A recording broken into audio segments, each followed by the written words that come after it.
자, 오늘 본문 말씀으로 사도행전 강의 16번째 시간입니다. 비로소 그리스도인이라 두 번째 시간으로 말씀을 함께 나누도록 하겠습니다.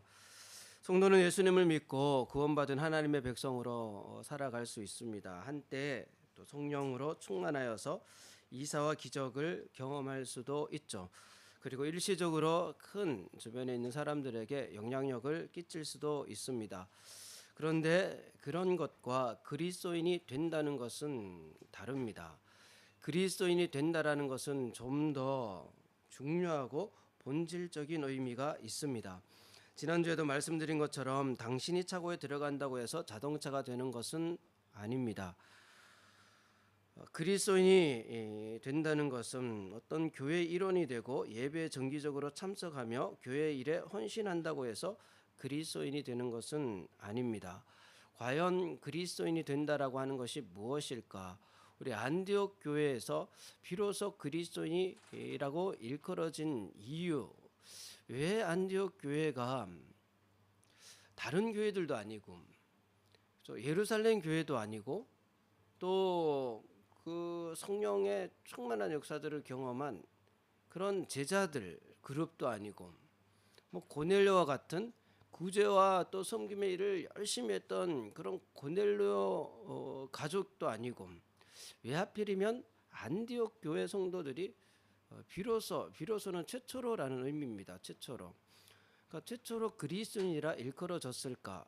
근데 이 비로소라는 단어의 뜻은요. 최초라는 의미뿐만 아니라 대표성도 가진다고 말씀드렸습니다. 그 안디옥 교회를 비롯하여 모든 교회들이 그리스도인이라 칭함을 받을 수 있게 된 거예요. 그러면 그리스도인이라고 하면 누구나가 이 안디옥 교회를 모델로 삼아야 한다라는 뜻입니다. 왜 과연 안디옥 교회가 그리스도인이라고 일컬어졌을까? 주와 함께 머물러 있으라라는 바나바의 말을 우리는 잘 새겨야 되죠. 바나바가 안디옥 교회 성도들에게 주와 함께 머물러 있으라. 그 말뜻은 예수를 삶의 중심이 되게 하라라는 뜻입니다. 예수를 삶의 중심이 되게 하라. 그러니까 모든 삶의 그 중심에 예수님이 계실 때 그것이 그리스도인이에요. 그러니까 개인적으로든 가정적으로든 아니면 사회에서든 어디에서나 그 중심에 예수 그리스도가 계실 때 예수 그리스도의 충성스러운 사람, 그러니까 한결같이 그 중심에 예수님을 모시고 살아가는 그런 사람. 그 안디옥 교회는요, 예수를 믿고 나서 성도들이 정말 모든 면에 있어서 예수님을 그 중심에 모시고 살아간 사람들이에요. 그래서 모든 그 장벽들을 허물죠. 유대인들이 가지고 있었던 그런 선입관들도 허물고 또 편견도 허물고 그 민족도 허물고 또 종교도 허물고 모든 사람들에게 다가가서 예수님을 전하기 시작합니다. 어디에서나 언제나 예수 그리스도를 증거하기 시작해요. 그리고 그때 비로소 안디옥 교회 성도들이 그리스도인이라 일컬음을 받게 되죠. 이렇게 말하면 아니 그럼 안디옥 교회 성도들이 제자들보다 믿음이 더 좋단 말이야? 아니면 예루살렘 교회 성도들보다 믿음이 좋단 말이야? 막 이렇게 또 속으로 생각하는 분들이 계실 수도 있습니다. 참 이 좀 습관적으로 우리는 자꾸만 사람들에게 점수를 매기려고 하고 등수를 정하려고 해요. 근데 하나님께서는 우리에게 점수를 매기거나 등수를 정하시는 분이 아니시죠. 하나님께서는 우리를 동일하게 사랑하시죠.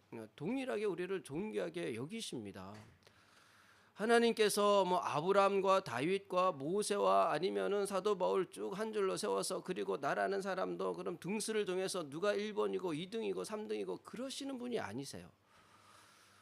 제자들 중에도 베드로가 1번은 아닙니다. 그냥 대표성을 가질 뿐이지 뭐 베드로가 1등 제자는 아니에요. 하나님께서는요, 아브라함을 사랑하신 것처럼 나를 사랑하세요. 모세를 사랑하신 것처럼 나를 사랑하세요. 바울을 사랑하신 것처럼 나를 사랑하십니다. 하나님의 사랑은요, 조금도 그들에 대한 사랑에서 부족함이 없어요. 온전히 그들과 동일하게 나를 사랑하세요. 그것이 하나님의 사랑이죠. 단지 우리는 그 시대와 그 상황에 맞게끔 정말 주어진 그 상황 속에서 우리 또한 그 삶의 영역에서 모든 우리의 삶의 영역에서 예수님을 중심에 모시고 살아가는 것, 이게 그리스도인의 삶이에요. 나의 삶의 영역에서 우리 가정에서도 예수님이 중심이 되도록, 또 사회에 가서도 예수님이 중심이 되도록, 어디에서나 예수님이 내 삶의 중심이 되도록, 그리고 시간이 지나도 한결같이 예수님이 모든 삶의 중심이 되도록 하여서 살아가는 것, 그것이 그리스도인의 삶이에요. 저와 여러분이 사도행전 말씀을 나누면서 다시 한번 이 그리스도인이 된다라는 의미를 깊이 새기시고요. 참 이 혼란스러운 시대에 참된 그리스도인으로 세워져가는 은혜가 저와 여러분에게 있기를 바랍니다. 하나님께서는 우리가 참된 그리스도인이 되기를 원하십니다. 우리를 온전히 세우기를 원하세요. 그 온전함이 완벽함을 의미하지 않습니다. 하나님을 전적으로 신뢰하는 것을 의미해요. 바울처럼 또 많은 믿음의 선진들처럼 모든 삶의 영역에서 하나님을 전적으로 신뢰하면서, 그래서 예수님을 중심에 모시면서 그렇게 살아가는 그리스도인의 삶, 그 삶을 통해서요 하나님께서 계획하신 많은 일들을 이루어 가시죠. 자, 그렇게 안디옥 교회 성도들이 이제 막 예수님을 믿게 되고 또 그리스도인이라 일컬어지면서 더 이제 바나바뿐만 아니라 이제 바울까지 가세해서 가르치니까 그 교회가 엄청나게 부흥을 합니다. 그렇게 안디옥에서 그런 부흥의 역사가 있는 한편 12장 1절에 그때 헤롯 왕이 손을 들어 교회 중에서 몇 사람을 해하려 하여 예루살렘에서는, 그러니까 안디옥에서는 그런 부흥의 역사가 일어나고 있을 때 예루살렘에서는 헤롯이 이제 전면에 나서서 유대인들을 박해하기 시작하죠. 여기 나온 헤롯은 헤롯 아그리파 1세를 의미합니다. 이 헤롯 아그리파 1세가 이제 막 전면에 나서서 예수님을 따르는 무리들을 박해하기 시작하는데, 2절에 요한의 형제 야고보를 칼로 죽이니, 먼저 12제자 중에 한 사람이었던 야고보를 칼로 죽입니다. 그리고 3절 유대인들이 이 일을 기뻐하는 것을 보고 베드로도 잡으려 할새 때는 무교절 기간이라. 그럼 무교절 기간 7일 동안에는 누구를 뭐 사형 집행을 한다거나 해서는 안 되기 때문에 일단 옥에 가둬두죠. 감옥에 가둬두고 사슬에 묶어서 군인 4명이 한 조로해서 4조가요 24시간 감시를 해요. 그리고 무교절이 끝나면 바로 처형하려고 그렇게 준비하고 있는 그런 상황입니다. 그런 상황에서 5절에 이에 베드로는 옥에 갇혔고 교회는 그를 위하여 간절히 하나님께 기도하더라. 오늘 본문을 통하여서 저와 여러분이 첫째 기억해야 할 것은, 교회는 하나님께 간절히 기도하는 공동체라는 거예요. 그리스도인은 하나님께 간절히 기도할 줄 아는 사람들입니다. 사실 지금 예루살렘 교회 상황은요, 기도 외에는 할 것이 없어요.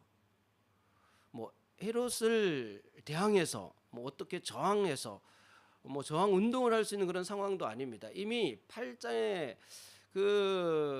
스데반이 순교하면서 그 유대 지도자들을 통하여서 엄청난 박해가 있어서 제자들을 제외한 모든 사람들은 흩어져야 하는 그런 상황을 경험했어요.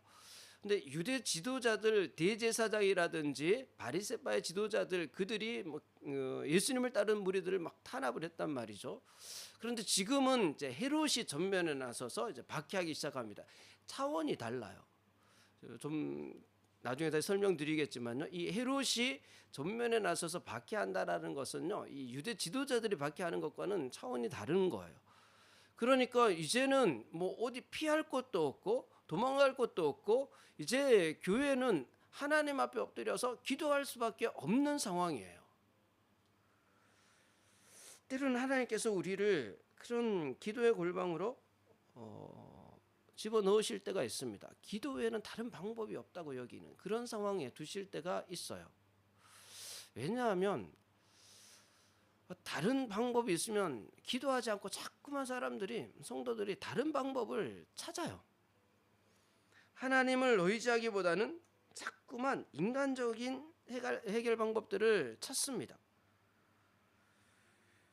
그래서 간절히 기도하지 않아요. 오늘날 과연 교회와 성도들이 하나님 앞에 간절히 기도하며 살아가고 있을까 돌아보면요, 기도하는 척할지 몰라도요, 정말 간절히 기도하지 않습니다. 왜냐하면 기도하지 않아도, 하나님을 전적으로 의지하지 않아도 해결되는 일들이 대부분이고, 또 그렇게 해결할 수 있는 일들만 계획하고 행하려고 하니까요, 그렇게 기도하지 않아요. 뭐 재정적인 여유가 있고 또 인력적으로 사람들이 모여서 여러 가지 의논을 해서 계획을 세우고, 그래서 결정을 해서 진행을 하면 어느 정도 이루어져요. 원하는 만큼이 아니라도 뭐 어느 정도 실패하지 않을 정도로 뭔가 이루어져요. 그렇게 우리는 교회도 어떤 일들을 행하고요, 또 성도들도 그렇게 살아갑니다. 그래서 하나님 앞에 절실하게 기도하지 않아요.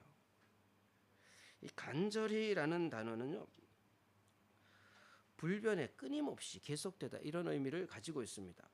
베드로전서 1장 22절에 너희가 진리를 순종함으로 너희 영혼을 깨끗하게 하여 거짓이 없이 형제를 사랑하게 이르렀으니 마음으로 뜨겁게 서로 사랑하는, 이 뜨겁게가 같은 단어예요. 간절히와 같은 단어예요. 근데 이 뜨겁게, 이 간절이라는 단어는요, 순종하는 마음, 깨끗한 마음, 거짓 없는 마음, 진실한 마음, 전적으로 하나님을 의지하는 그 마음이에요. 그런 마음으로 우리가 기도하면서 살아가나, 우리 성도분들이 한번 스스로를 돌이켜 보시기 바랍니다. 과연 나는 이런 기도하는, 하나님 앞에 기도하면서 살아가고 있나? 기도하기는 하죠. 조금 열심을 낼 때도 있기도 하죠.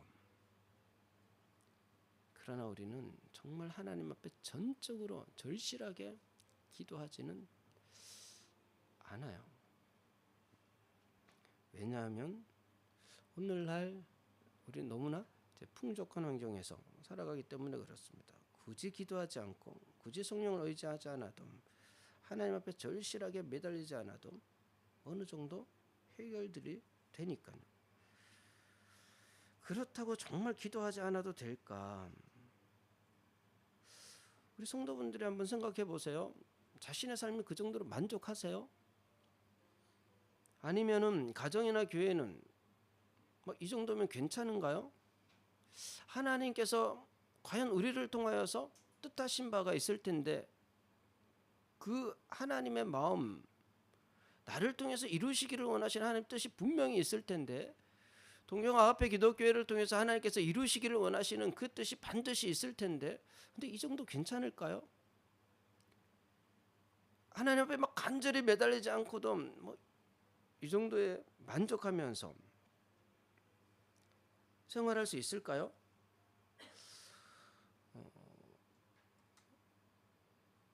저는 교회를 생각할 때마다, 그리고 우리 성도분들을 생각할 때마다, 그리고 일본을 생각할 때마다 하나님 주시는 마음은 이대로는 안 되는데라는 마음이에요. 이대로는, 이 정도로는 안 되는데, 정말 하나님의 도우심이 절실하게 필요한 시대인데, 내 인생이 그렇고요, 우리 교회도 마찬가지입니다. 우리 교회도 마찬가지예요.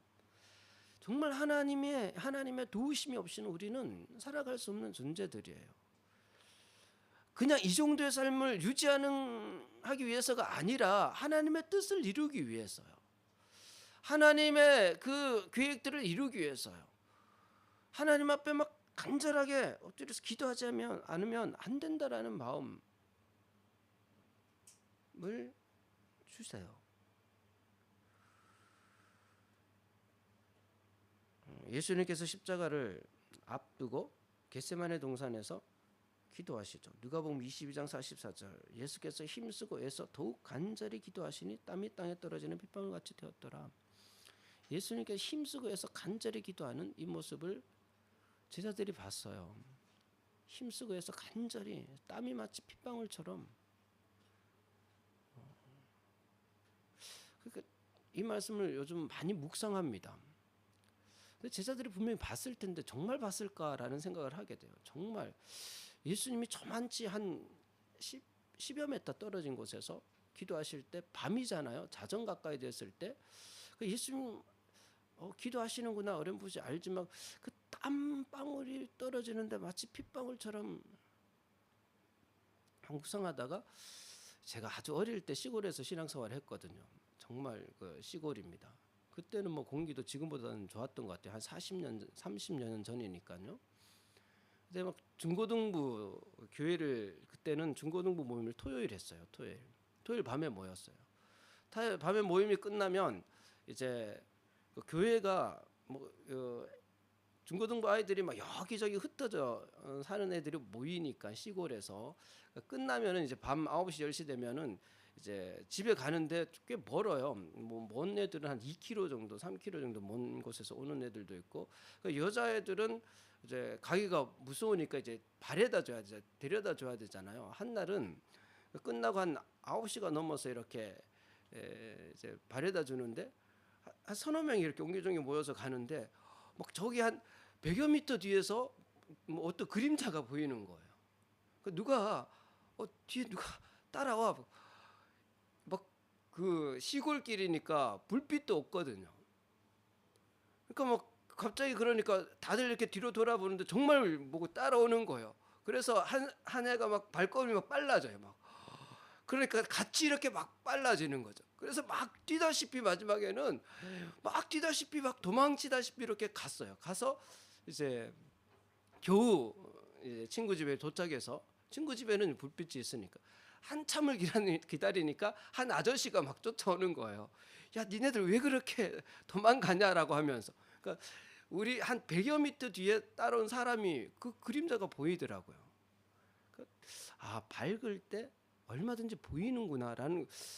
예수님이 기도하실 때, 저만치 기도하실 때 분명히 베드로와 제자들이 예수님이 그 간절히 기도하는 모습을 봤어요. 예수님 절실히 기도하는 모습을 봤습니다. 예수님 그렇게 기도하지 않고는 그 십자가를 감당할 수 없는, 예수님께 주어진 그 십자가를 감당하기 위해서, 그 사명을 감당하기 위해서는 그렇게 절실하게 기도하지 않으면 안 됐어요. 제자들은 잤잖아요. 제자들은 자고 있었어요. 예수님 깨어 기도하라고 말씀하셨는데 자고 있었어요. 하나님께서 지금 우리를 통하여서 이루시기를 원하는 뜻이 있어요. 그래서 우리에게 간절히 기도하기를 원하십니다. 우리에게 주어진 사명이 있어요. 이 땅에 죽어가는 영혼들을 살리기 위한 하나님의 뜻이 있다고요. 일본 땅에도요, 하나님의 계획이 있습니다. 나를 통하여서, 우리 가정을 통하여서, 동료 아합회 기도 교회를 통해서 이루기를 원하시는 그 계획들이 있어요. 그래서 우리에게 그 뜻을 이룰 수 있도록 간절히 기도하라고 하시죠. 근데 우리는 좀 기도하는 척하다가 잠들어 버리죠. 피곤하고 지치니까. 현대인들이 참 피곤하고 지쳐 있어요. 그것이요, 사탄의 큰 전략입니다. 문명의 흐름을 보면 그 농경 사회에서는요, 농번기라는 게 있어요. 그러니까 일할 때가 있지만 쉴 때가 있습니다. 산업 사회가 되면 이제 그것이 없어져요. 그러니까 계절을 떠나서 1년 365일 일해야 되는 그런 시대가 됩니다. 그런 시대에서 좀 더 지나면요, 주로 남성들만 주로 일하던 사회에서 이제는 20세기, 19세기 후반 되면요, 여성들이 함께 일하는 사회가 돼요. 그러니까 남자든 여자든 이제는 1년 365일 일하는 그런 사회가 돼요. 그러다가 이제는 요즘은요, 이제 밤낮 일을 하는 사회가 돼요. 이제 요즘은 밤에도요, 다들 일해야 되는 그런 시대가 돼요. 그러다가 이제는 어린 나이에서부터 나이 든 분들까지도 일해야 되는 그런 시대가 됩니다. 잘 보세요. 이 문명의 흐름이에요.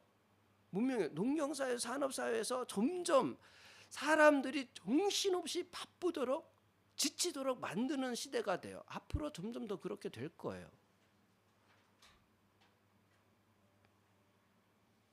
그런데 그렇게 피곤하고 지쳐서 깨어서 기도할 수 없다? 아닙니다. 아니에요. 기도는요, 사명이 있으면 하게 돼요. 사명을 깨닫게 되면 하게 됩니다. 예수님께서 피곤하지 않아서 기도할 수 있었나요? 그러지 않습니다. 제자들보다 예수님 더 피곤하셨죠. 사도 바울은요, 누구보다 피곤하지만 늘 기도하면서 사명을 감당했던 사람이에요. 그래서 사도 바울이 에베소서 6장 18절에 모든 기도와 간구를 하되 항상 성령 안에서 기도하고 이를 위하여 깨어 구하기를 항상 힘쓰며 여러 성도를 위하여 구하라. 골로새서 4장 2절에도 기도를 계속하고 기도에 감사함으로 깨어 있으라. 데살로니가전서 5장 17절에도요, 쉬지 말고 기도하라. 사도 바울은 늘 항상 깨어서 기도하라 그렇게 권면하고 있습니다. 저와 여러분이 지금이 기도할 때라는 사실을 잊어서는 안 돼요. 지금이 기도할 때입니다. 피곤해서 기도하지 못한다? 아니요. 바빠서 기도하지 못한다? 그게 아닙니다. 깨어서 기도해야 할 때입니다. 그 하나님께서 나에게 주신 사명을 깨달을 수 있도록 하나님 나를 통해서 이루시기를 원하신 분명 그 무엇인가가 있을 텐데 그것을 내가 깨달을 수 있도록 해주시고 그것을 이룰 수 있도록 하나님 도와주시옵소서. 우리는 간절히 기도해야 되는 그런 시대를 살고 있는 거예요.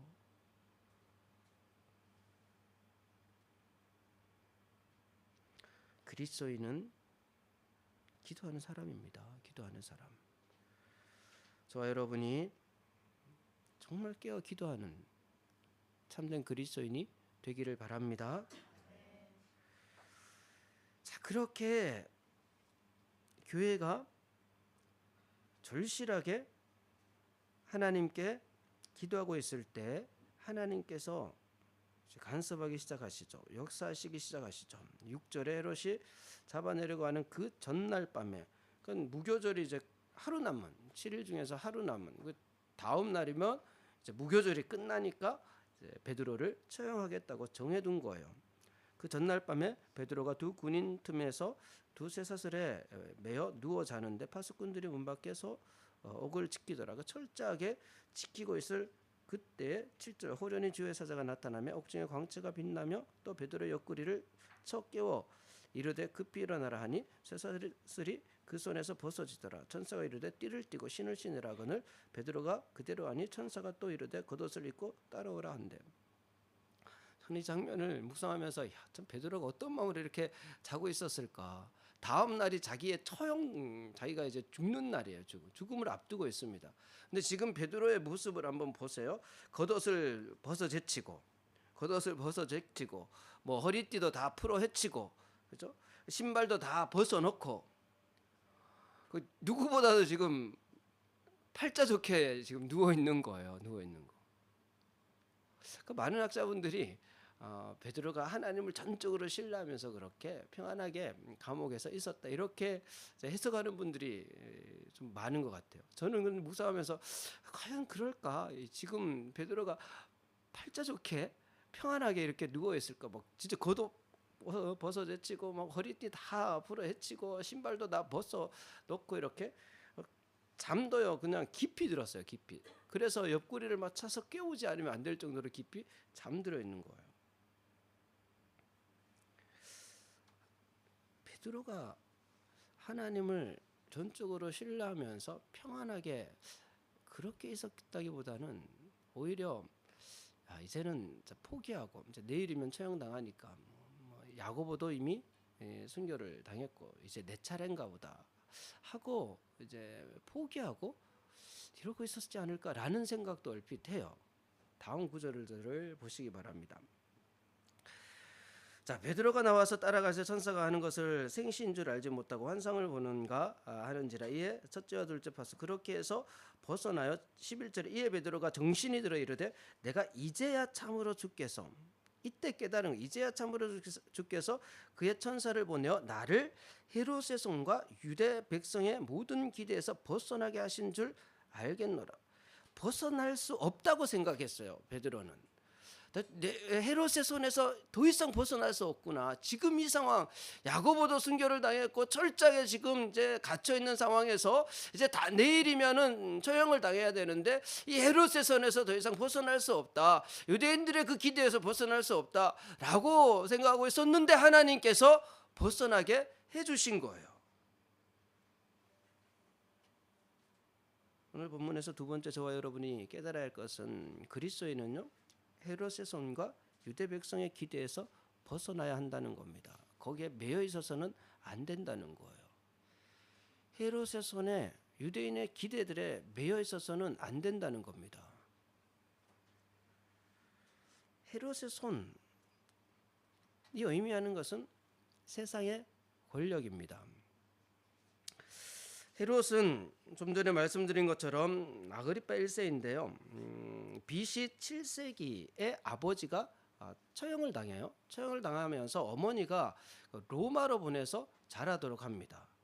BC 7세기에 4살 때 그 어린 어머니가 아버지가 죽으면서 야 여기 유대 땅에서 계속 있다가는 안 되겠다 해서 로마로 보내서 로마에서 자라도록 하는데 함께 자란 사람이 티베리우스의 조카인 그 가이우스와 또 글라우디오라는 인물과 같이 자라요. 같이 그 로마에서 아무래도 유대 땅의 귀족 출신이니까 로마의 귀족들과 함께 자라게 되죠.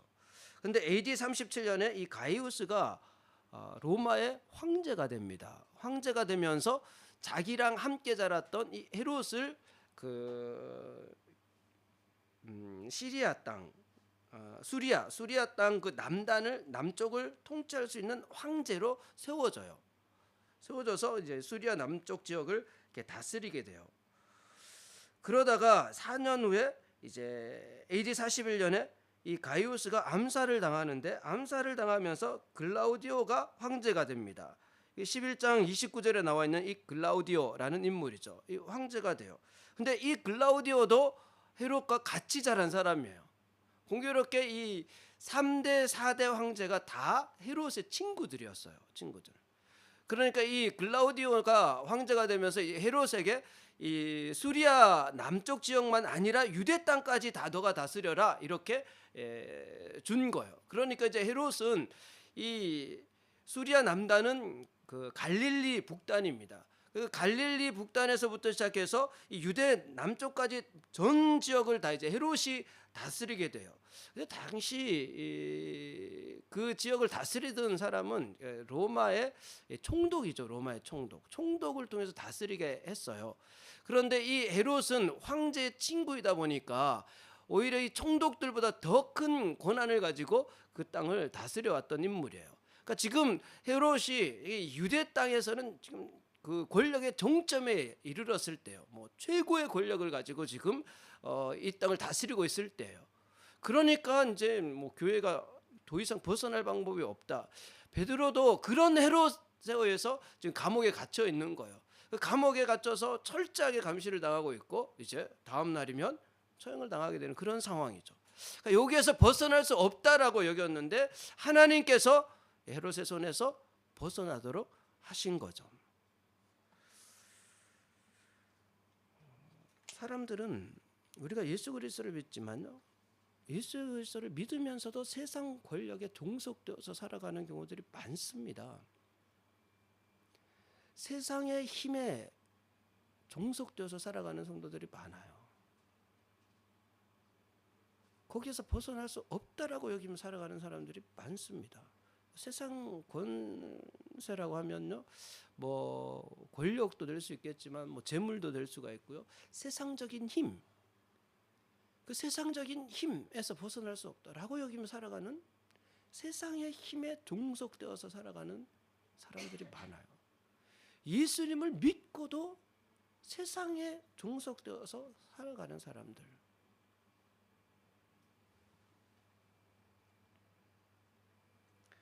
마태복음 6장 24절에 한 사람이 두 주인을 섬기지 못할 것이니 혹 이를 미워하고 저를 사랑하거나 혹 이를 중히 여기고 저를 경히 여김이라. 너희가 하나님과 재물을 겸하여 섬기지 못한다. 세상 권력에 종속되면 하나님을 전적으로 신뢰할 수 없습니다. 하나님을 사랑할 수 없어요.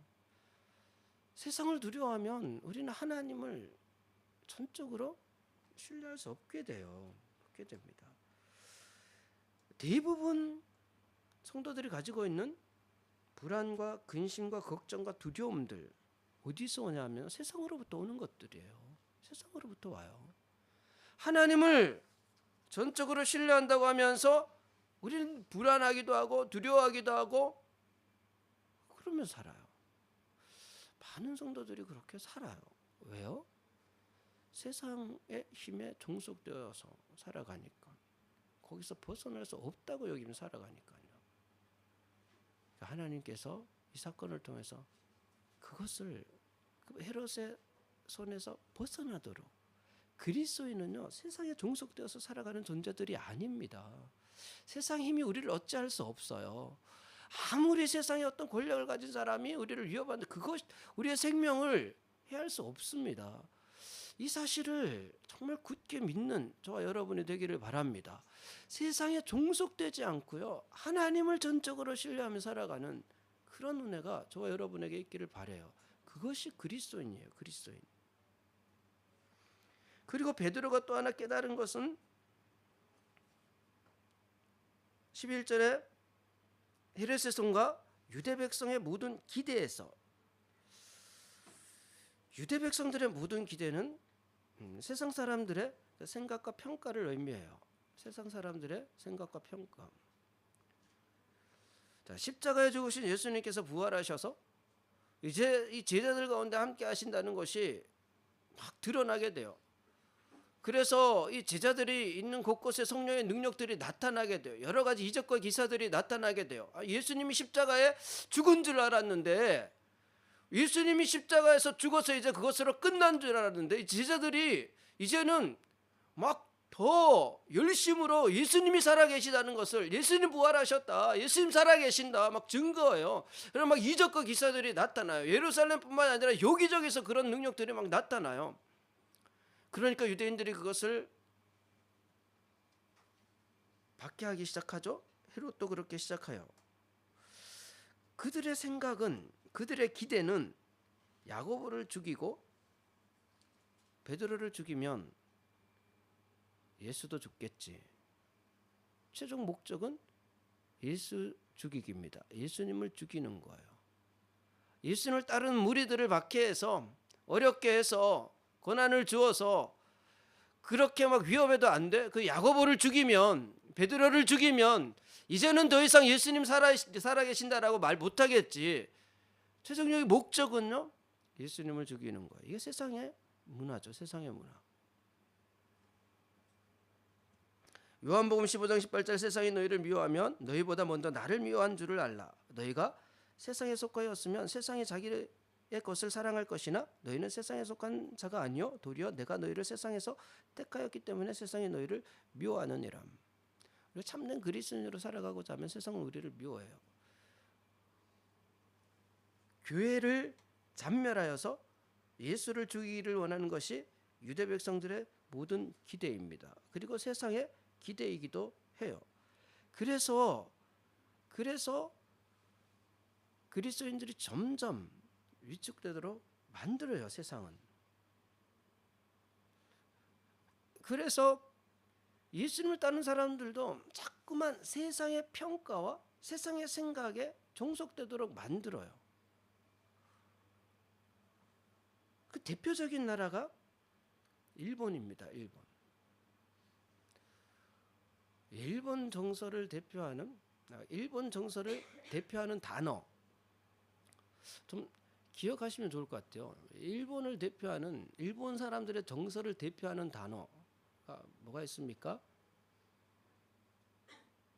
아직까지 이걸 모르면 제가 이걸 수양회 때 세미나도 하고 여러 번 일본인의 정서라는 내용으로 많이 여러 번 말씀을 드렸는데, 그죠? 일본 사람들의 정서는 굉장히 복잡합니다.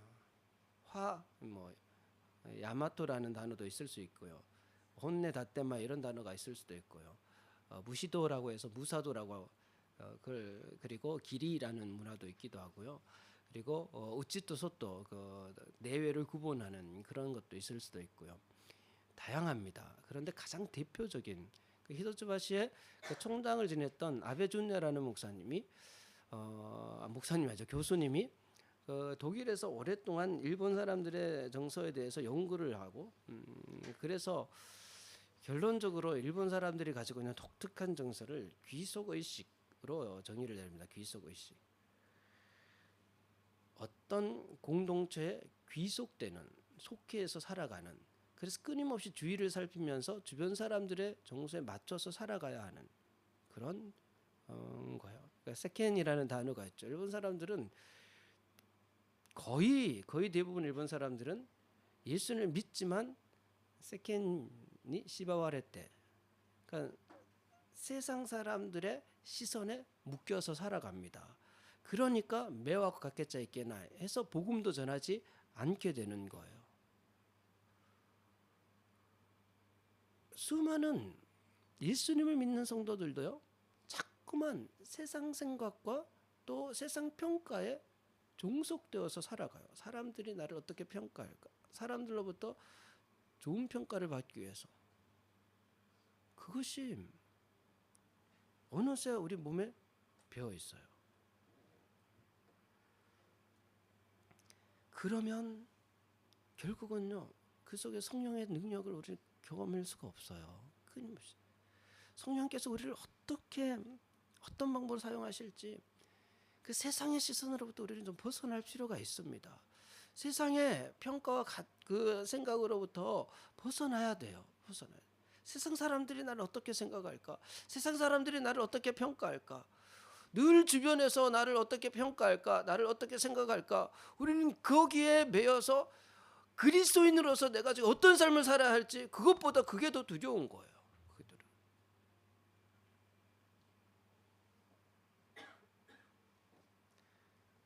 세상 가치관에 종속되면 결코 성령으로 충만한, 살았고 활력이 있는 그 성도의 삶을 살기 힘들어져요.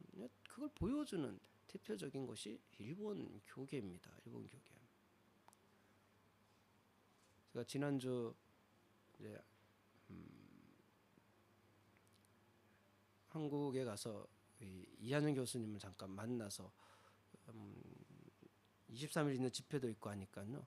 우리 23일 이한영 교수님 집회 때 주변에 많은 분들 좀 권면해서 함께 해주시기 바랍니다. 은퇴가 2년밖에 안 남으셨대요. 그러니까 일본 올기회가 이제 거의 없을 것 같아요. 그럼 은퇴하시고는 아마 미국으로 가실지 뭐 좀 그렇게 계획하시는 것 같아요. 여러 번 일본에 와서 친구들 중에서도 이제 미국에서 공부할 때 의사였으니까 의학 공부할 때 룸메이트가 일본인이었대요. 일본인. 그래서 아주 친하게 지냈대요. 그러니까 복음을 전하려고 여러 번 도전을 했는데 참 쉽지 않았대요. 근데 그 이제 친구는 일본으로 와서 일본에서 이제 그 개원을 해가지고 그 뒤로도 열어가면서 어떻게든 복음을 전해보려고 그러다가 이제 의사셨는데 이제 신학을 하셔가지고 이제 목회자가 되셔가지고 일본에 그 목회자들의 포럼이나 이런 것들 참가로 여러 번 오신 적이 있어서 일본 그 신학자들을 만나서 대화를 해본 적이 있대요. 여러 번.